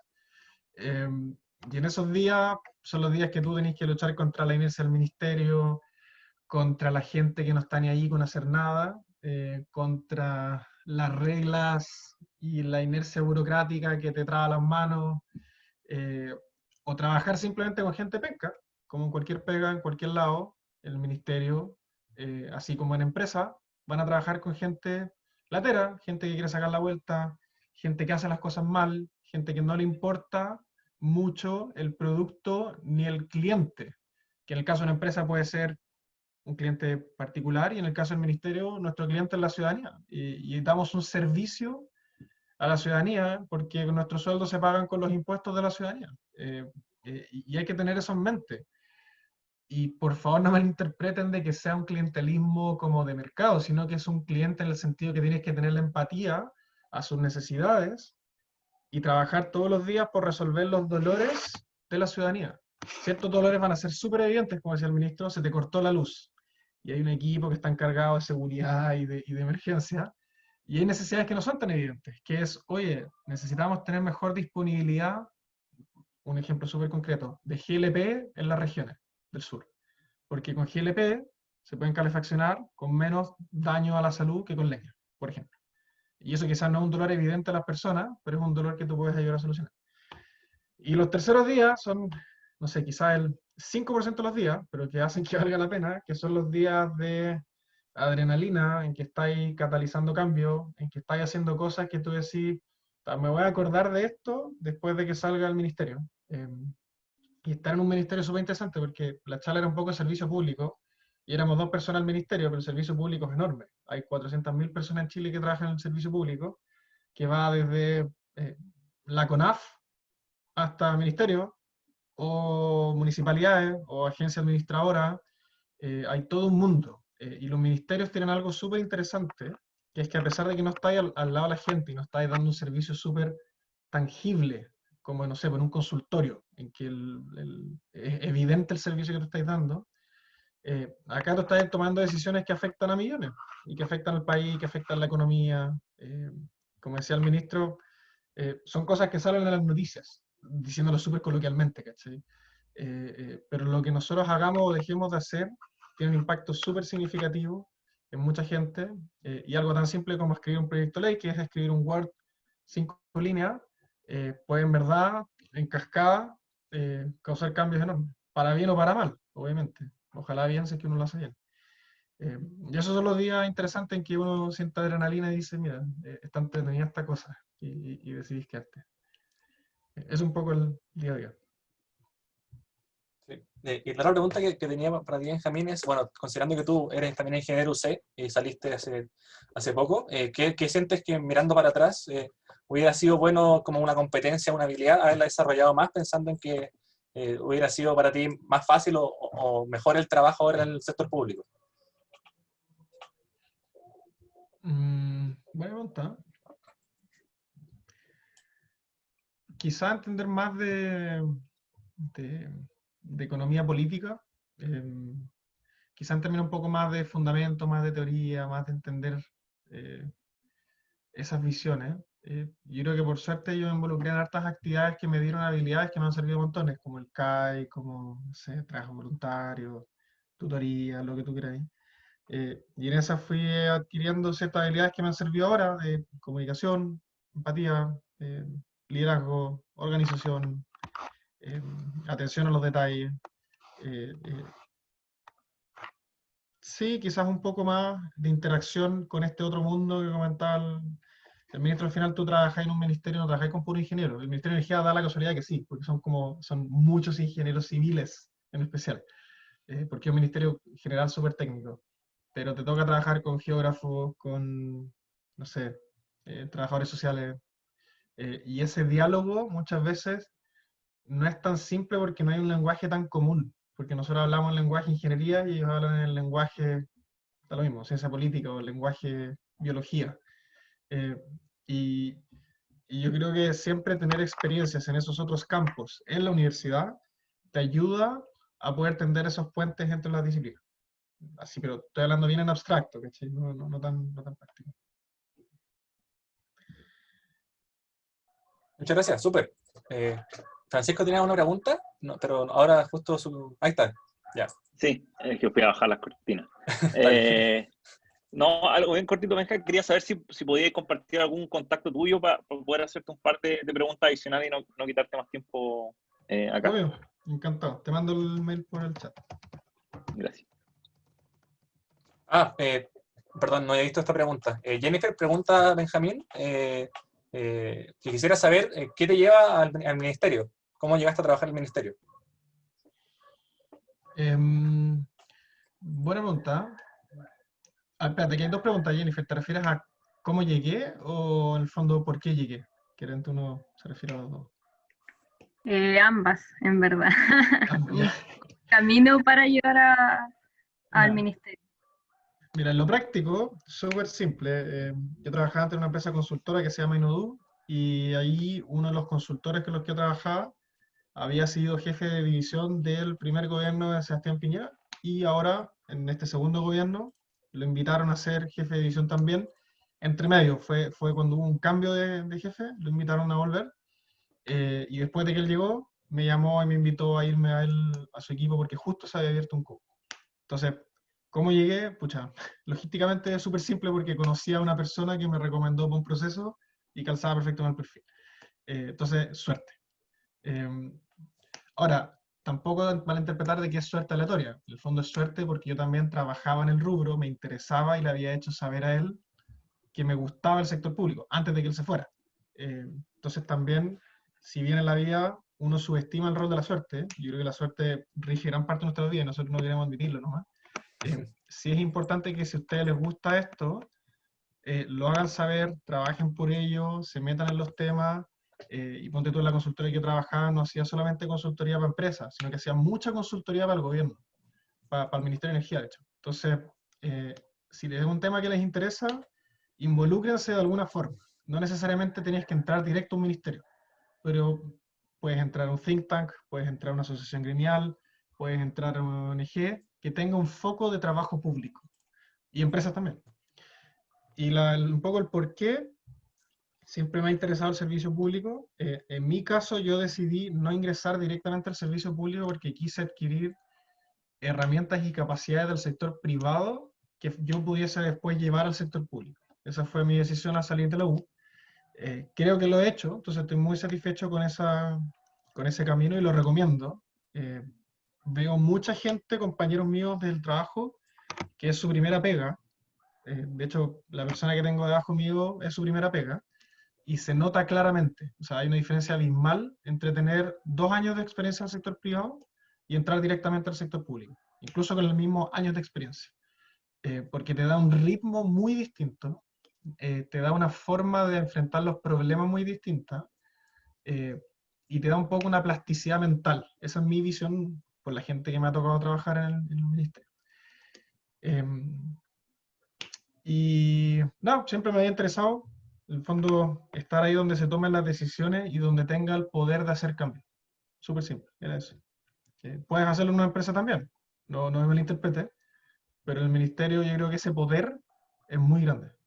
Y eso a mí me atraía por esa capacidad. Gracias. Francisco, no sé si la mano está levantada porque se te quedó levantada o tienes otra pregunta. Sí, se me quedó. Ah, ya. Sí, me voy a tomar un par de minutos para contarles, o sea, bueno, como ustedes también les he contado al comienzo, yo hice mi práctica en el ministerio, justamente fue Benjamín mi supervisor, y por si les interesa trabajar de repente, o al menos conocer más esta institución, una alternativa es hacer una práctica. A los que me conocen aquí ya les he mandado algunas ofertas, pero para quienes no me conocen y no les he mandado, las ofertas de práctica, en el fondo hay un portal que se llama Práctica Chile, que ustedes pueden ahí ver las ofertas que hay de diversos ministerios, no solamente energía, está el Ministerio, por ejemplo, de Obras Públicas, puede estar el de, no sé, de la mujer, de economía, de energía, y ahí suelen salir, en general, dan más o menos un plazo de una semana, aprox 10 días para postular desde que se publica, y al menos yo cuando hice la práctica este verano, yo postulé por ahí, mandé mi postulación y ahí sale especificado qué se espera de la persona, cuáles son las labores que se van a realizar, y después con eso ustedes pasan a mandar su currículum, eventualmente puede ser que tengan una entrevista, y después con eso se puede elegir y así tienen la posibilidad de poder aportar. Al menos para mí fue una experiencia, bueno, a Benjamín se lo he dicho hartas veces, fue una experiencia muy buena, creo que se aprende harto, como decía Benjamín.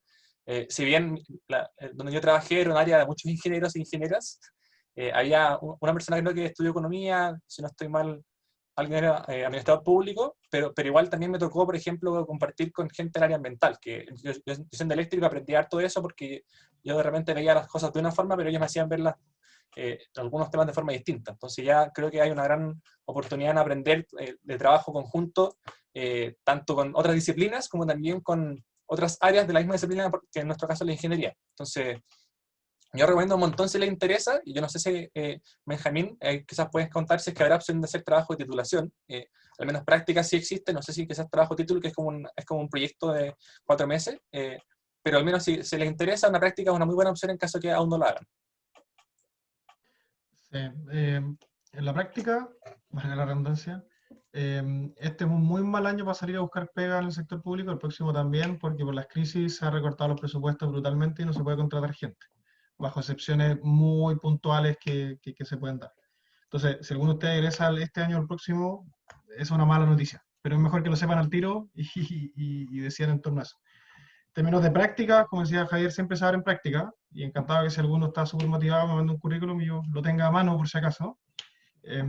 Y todas las prácticas se publican en ese portal, ¿cómo se llama? Prácticas Chile, ¿cierto, Javier? Sí, pero también en empleos públicos, que prácticas solamente resumen las prácticas, es más fácil. Por eso, el de Prácticas Chile es de prácticas públicas y todo se publica en ahí. Entonces, y no es, uno tiende a pensar que es algo no, que es algo chanta, solo por la formalidad, y después igual se la van a dar a un amigo, y para nada. O sea, por toda la gente se evalúan y se eligen y se otorgan. Y la parte del trabajo título, yo estoy tratando de pelear internamente al ministerio para que lo acepten, pero como si es que alguna vez trabajan acá, van a saber que es muy difícil establecer figuras nuevas en estas instituciones. Entonces, estoy en la lucha todavía por establecer la figura de trabajo de título para poder traer gente de la Católica. Hasta hoy día no se puede, solo prácticas. Para que lo sepan también. Sí. Y eso, no sé si tienen más preguntas.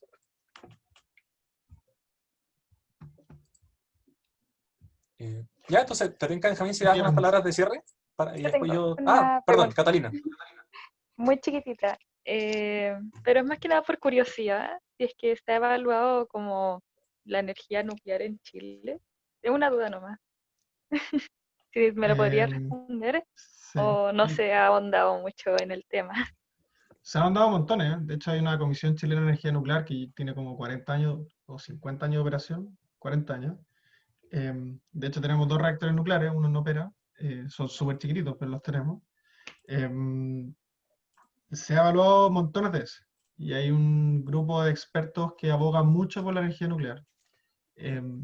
Nunca ha prosperado porque implica un esfuerzo tan grande para un beneficio que no está tan claro cuál es y para riesgos que tampoco están tan claros cuáles son, que nunca nadie se ha querido comprometer a empujarlo con fuerza. Y más aún ahora que han aparecido todas estas otras soluciones de energía limpia, que además son competitivas, la nuclear yo creo que ya se terminó un poco de sepultar en Chile, opinión personal mía, técnica y política, al menos por, no sé, 20, 30 años más, y quizá en un futuro, si Chile llega a ser una economía súper desarrollada, con una población que explote, y necesitemos energía limpia en cantidades enormes, quizás sí, pero en los próximos años no le veo ni una salida. Hay otros países en los que sí, hace mucho sentido, y lo hacen. Al menos yo para Chile creo que no tiene sentido, pero sí se ha estudiado, y hay un montón de estudios disponibles. No sé dónde están, Gracias. pero te aseguro que si los buscáis, pilláis. Sí. Tiene una pregunta, Sebastián, pero no sé, Benjamín, ¿estás muy apurado? ¿O alcanzas? Tengo hasta las 8:30, tengo 15 ya. minutos. No sé, ¿se escucha el micrófono? Sí. Ya, perfecto. Mi pregunta es como, ¿cuáles son las energías renovables o como las próximas inversiones en energía que se vienen en Chile de aquí al 2030 más o menos? O las más fuertes por último. Sí, mira, si entráis a ¿cuál es la página de CNE? CNE.cl, que es la Comisión Nacional de Energía. Suben constantemente como en fondo un listado de proyectos que están en construcción o que están en planificación ya aprobados. Y ahí, o sea, por si queréis meterte al detalle, la respuesta en general es montones. El ministro mostró el video de Al Gore. Tenemos como algo así como 8, 9 o 10 gigas de energía solar fotovoltaica aprobada, o sea, ya está lista para ser construida. Las empresas no han decidido construirla por temas de mercado, no tendrán contrato, qué sé yo. Pero están los proyectos ahí, eólica es lo mismo, hay otros gigas más, hidráulica lo mismo, proyectos de transmisión. En resumen, todas esas inversiones suman 20.000 millones de dólares en inversión que está lista para hacerse en los próximos años. Y en todas estas energías que te estoy diciendo, hay proyectos geotérmicos también. De hecho, en mi pega anterior me tocó trabajar en un proyecto ese de generación eléctrica geotérmica. Hay proyectos, ¿qué más? De batería, hay proyectos de hidrógeno, hay proyectos de, ¿qué más? Creo que Undimotriz es la única que todavía no hay proyectos grandes en desarrollo, que todavía está como súper en investigación, en I+D todavía, no está en etapa comercial. Proyectos de motores, proyectos de biogás, de biomasa, es súper variado.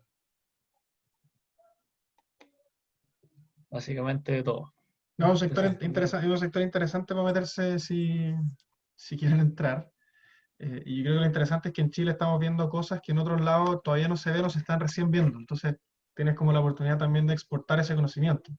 Ya sea tú, como tú profesional, irte a trabajar a otra empresa afuera, o para exportarlo, no sé, pues a través de colaboración. Nosotros hablamos mucho con, no sé, hemos hablado con Singapur, Sudáfrica, Australia, un montón de países europeos, California, Canadá, y uno comparte experiencia y les cuenta qué es lo que se está haciendo en Chile, esto te cuentan qué se está haciendo allá. Pero yo creo que las habilidades que podéis desarrollar en un país como Chile te ponen en una posición muy envidiable en términos globales, como profesional. Si es que tu interés es irte a trabajar a una empresa multinacional. Yo me quiero quedar acá, pero hay gente que le interesa mucho eso. Siempre volviendo, eso sí, no te vayas y te quedes en... Uno tiene que ir a robar conocimiento y después volver a Chile y aplicarlo acá.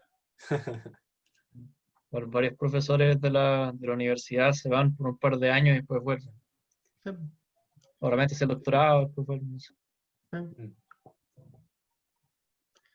No es malo como experiencia de vida, pero al final yo creo que acá tú puedes hacer cosas bien interesantes. Entonces, no quita que afuera tampoco puedas hacerlo. Pero cada uno decide. Eso, no sé si tienen más preguntas, igual les dejé el correo. O si quieren preguntar algo también pueden hacerlo. Pero si no dejo el correo, si quieren, se les ocurre algo después. Sí, el correo está ahí en el chat de Zoom.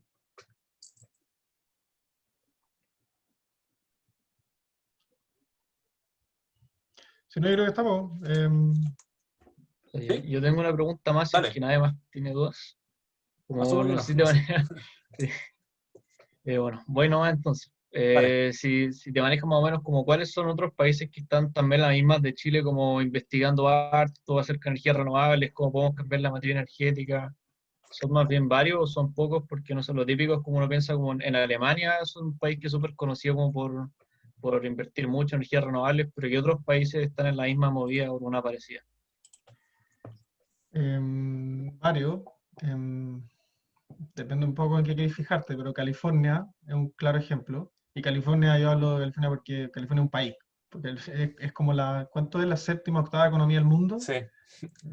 Enorme. Que el gobernador de California esta semana firmó un decreto, o la semana pasada, para prohibir los motores de combustión interna con petróleo y con derivados del petróleo en 2035. Entonces, ese es un país que está revolucionando su industria energética. Tienen otros problemas que tienen que resolver, pero lo están haciendo.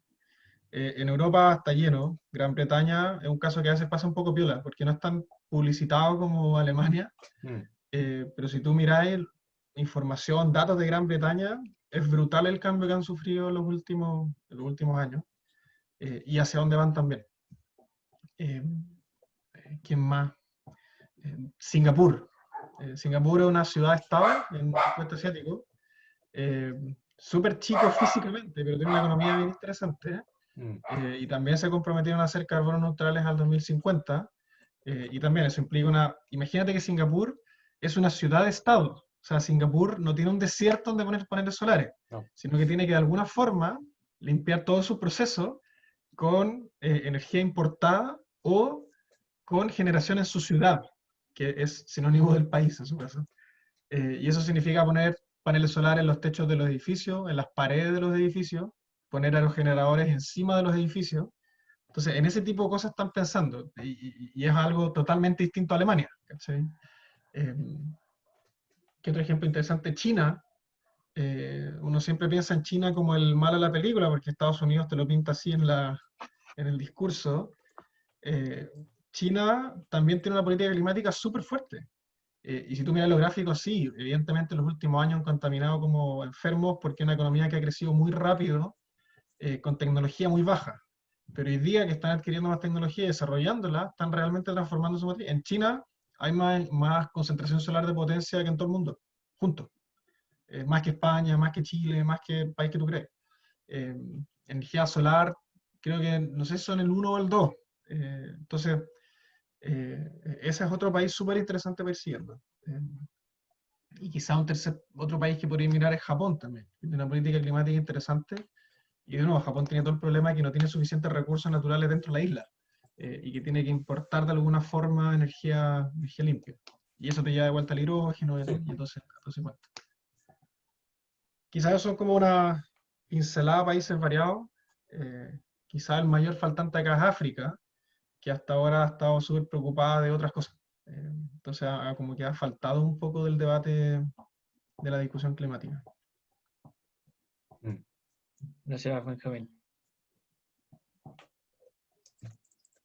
No, pero por ejemplo, como decías tú, Benjamín, bueno, quería reforzar el punto, el caso del hidrógeno para Chile es una oportunidad como exportación para justamente esos países que tienen poco potencial de producción interno. Por ejemplo, como decías tú, Singapur es una ciudad pequeña, en el fondo, y para producir hidrógeno verde barato se requiere tener buena capacidad de generación, ya sea, por ejemplo, eólica, solar, y Singapur no tiene dónde. Entonces ahí, por ejemplo, esos países donde es mucho más conveniente, una posibilidad como llamativa para Chile para exportarlo, también como para Japón, que como decías tú, tiene una gran demanda energética, pero su potencial de generación es limitado y más encima considerando los incidentes que tuvieron con energía nuclear, están buscando alternativas para poder tener esa energía limpia y ojalá también barata. Y esa es una oportunidad para Chile.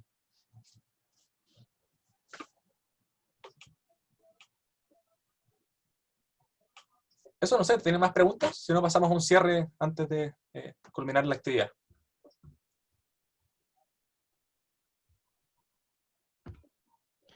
Cerramos nomás, yo creo que estamos todos cansados. Cerramos nomás. Y ha sido, yo creo que para todos días y meses duros, así que sí. Mejor ir cerrando. Sí, bueno. Oye, pero que hemos conectado, les dejé el correo. Sí. Quizás como mensaje final súper simple. Yo creo que si el servicio público es algo que les interese, busquen ejercerlo como puedan. No se cierran a la posibilidad de que tenga que ser en un ministerio. Vi en el folleto que mandaste, Javier, que decía, ¿por qué tan pocos ingenieros civiles ustedes se van al sector público? Una cosa así, porque la mayoría se van a empresas privadas. Y para mí la respuesta es súper simple. En Chile hay 300 o 400 mil funcionarios públicos y 11 millones de trabajadores privados. Entonces, igual es una cosa como de proporciones de la economía de un país. O sea, el sector público es chico en términos de gente. Y yo creo que también el rol público del ingeniero como persona no se ejecuta solo a través de del aparato público, sino que lo público es algo que uno decide hacer día a día desde donde esté. Y uno puede agregar valor público desde donde esté. Obviamente la empresa tiene una forma de hacer las cosas y el ministerio tiene otra, o cualquier servicio, pero uno puede lograr eso desde otro lado. Un montón de ingenieros se van a fundaciones, se van a think tanks, se van a la política, se van a lo que tú queráis, la diplomacia incluso, no sé. En el fondo, eso es algo que uno decide hacer en su día a día, y si lo quieres hacer, yo te diría hazlo. También les diría que no tengan vergüenza, y, o sea, no sé, si encuentran que lo que decía el ministro era espectacular, escríbale. Dígale, ministro, nos podemos tomar un café, me interesa lo que está hablando, quiero que me guíe, quiero que me dé consejos, quiero que me conecte con alguien en este rubro. Hágalo, y la gente le va a abrir las puertas. Lo mismo les digo para mí, si quieren que los ayude de alguna forma, denle. Si quieren irse a una universidad tal en Francia porque están investigando tal cosa, escríbanle y vayan para allá. Esas puertas se abren cuando uno tiene la voluntad y quiere poner sus capacidades al máximo. Ese sería un mensaje bien general. Gracias, Benjamín. Bueno, como comentaba en el chat, por si acaso, dado que el ministro es profesor actualmente de la Escuela de Gobierno, pueden buscar en Google su nombre y la Escuela de Gobierno, y el tiro les aparece por si quieren escribirlo. Y como mensaje de cierre, me gustaría retomar un par de ideas que salieron hoy día. O sea, de partida, recordar que el Ministerio de Energía es un ministerio que tiene trabajo en conjunto con muchos ministerios, que tiene una relevancia súper grande para el futuro, porque como sabemos, el cambio climático es un problema gigante que vamos a tener y necesita soluciones urgentes, y por tanto, dado el impacto que tiene este sector justamente en la solución de este problema, hay un desafío gigante para nosotros como ingenieros e ingenieras meternos en esos temas y aportar lo más posible desde cualquier sector. En el sector público, quizás también la ONG puede ser, también el sector privado, todos tienen que jugar un camino y un rol muy importante en este desafío que, si es que no se aborda de manera conjunta, difícilmente se va a poder solucionar.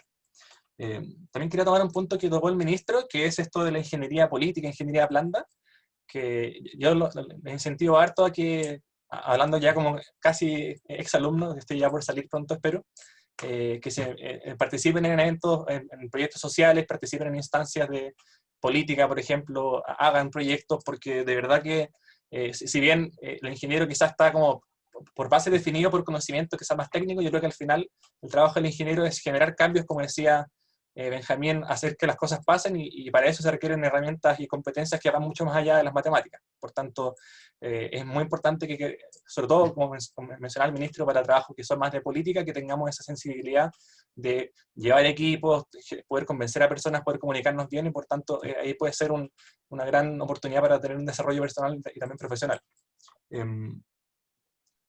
Y por último, destacar como las oportunidades que hay en Chile en esta materia. O sea, como se ha visto, hay grandes avances. El ministro hizo publicidad a su libro de Revolución Energética, que describe lo que él y su equipo obviamente desarrollaron durante 2 años en el Ministerio de Energía, pero obviamente, si bien, aunque tengamos grandes avances, y el panorama aún es muy grande, y seguramente el sector se va a expandir aún más, y por tanto, si a ustedes les interesa este tema, tienen una gran oportunidad para poder trabajar en esto a futuro, y de seguro a futuro, ojalá después que va a ser la pandemia sea mucho más fácil, van a poder encontrar un trabajo que les haga sentido y en el cual puedan aportar este gran desafío que teníamos, como decía antes, que es trabajar por una energía más limpia y también por reducir el cambio climático, que como sabemos todos tiene un efecto muy grande.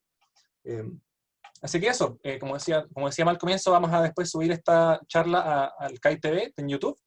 Le agradecemos mucho por su participación, tanto a ti, Benjamín, también le agradecemos al ministro por su presencia, y les deseamos una muy buena semana a todos y a todas ustedes. Muchas gracias. Chao, que estén muy bien. Chao, muchas gracias. Que estén muy bien. Muy buena la charla y que estén bien. Igual. Chao, Sebastián. Que Chao, estén muy chao, bien. gracias. Chao.